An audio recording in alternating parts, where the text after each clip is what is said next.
पेण तालुक्यातील मुंबई गोवा महामार्गालगत हमरापूर लगत शितोळे आदिवासी वाडी परिसरातील झाडेझुडपात एका 35 वर्षीय महिलेचा अर्धनग्न अवस्थेतील मृतदेह आढळून आल्याने परिसरात खळबळ उडाली आहे।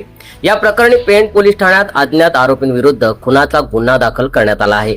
पोलिसांनी दिलेल्या माहितीनुसार मृत महिलेची ओळख आंबे जाण्या जाधव, वय वर्ष 35, राहणार भोंगुर्ली, तालुका पेण, जिल्हा रायगड अशी झाली आहे।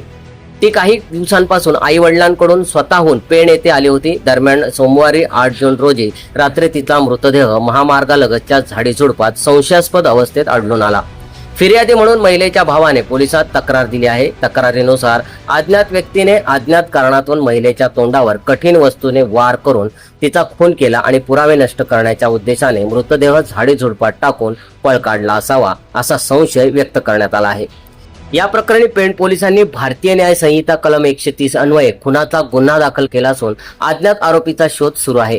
उपविभागीय पोलीस अधिकारी जालिंदर नालकोल यांच्या मार्गदर्शनाखाली पोलीस निरीक्षक संदीप बागोल यांच्या नेतृत्वाखाली पुढील तपास सुरू आहे।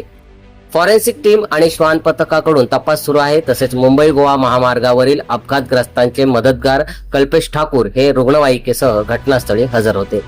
सम्राट मराठी लाईव्ह साठी ब्युरो रिपोर्ट, पेण। तुम्ही पाहत आहात सम्राट मराठी लाईव्ह।